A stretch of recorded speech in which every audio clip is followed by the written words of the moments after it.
Hello every one. എല്ലാ പ്രാവശ്യത്തെയും പോലെ ഈ പ്രാവശ്യവും ഓണം ആഘോഷിക്കാനായിട്ട് ഞങ്ങൾ കൊല്ലത്തോട്ട് പോയപ്പോഴാണ് അവിടെ ഒരു വലിയ ഓണം സെലിബ്രേഷൻ ആശ്രാമം മൈതാനത്ത് നടക്കുന്നുണ്ടെന്ന് അറിഞ്ഞത്.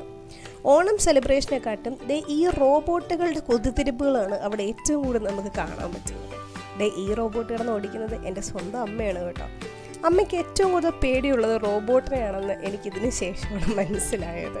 അപ്പോൾ വൈകാതെ ഒരു റോബോട്ടിനെ വീട്ടിൽ വാങ്ങിച്ച് വെക്കണം എന്നുള്ളൊരു ഐഡിയയിലാണ് ഞാനിപ്പോൾ ഉള്ളത്. എന്തായാലും 77 കിലോ ആയിട്ട് കൊല്ലത്തോട്ട് പോയ അമ്മ 72 കിലോ ആയിട്ടാണ് തിരിച്ചു വന്നത്. ആ മൈതാനം മൊത്തം അമ്മ റോബോട്ട് കടന്ന് ഓടിക്കുന്നുണ്ടായിരുന്നു. അമ്മയെ ഓടിച്ചിട്ട് റെസ്റ്റ് എടുക്കുന്ന റോബോട്ട്സ്, പിന്നെ പലതരത്തിലുള്ള റോബോട്ട്സ് ഉണ്ടായിരുന്നു. ഡാൻസ് കളിക്കുന്ന റോബോട്ട്സ് ഉണ്ട്. ഈ പുള്ളി ഇവിടെ നിന്ന് പുഷപ്പ് എടുത്തുകൊണ്ടിരിക്കുകയാണ്. ഷെയ്ക്ക് ഹാൻഡ് കൊടുക്കുന്ന റോബോട്ട്സ് ഉണ്ടായിരുന്നു. അങ്ങനെ പല ടൈപ്പിലും ഉള്ള ഒരുപാട് കൈൻഡ് ഓഫ് റോബോട്ട്സ് നമുക്കിവിടെ കാണാൻ പറ്റും. ഇവിടെ വേറെ 2 സ്റ്റെപ്പ് ഇടുന്ന റോബോട്ട്, പടം വരയ്ക്കുന്ന റോബോട്ട്.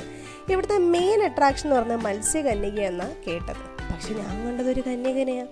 പിന്നെ കന്യകൻ കാണാൻ കൊള്ളാവുന്നതുകൊണ്ട് അത് വെച്ച് അഡ്ജസ്റ്റ് ചെയ്തു.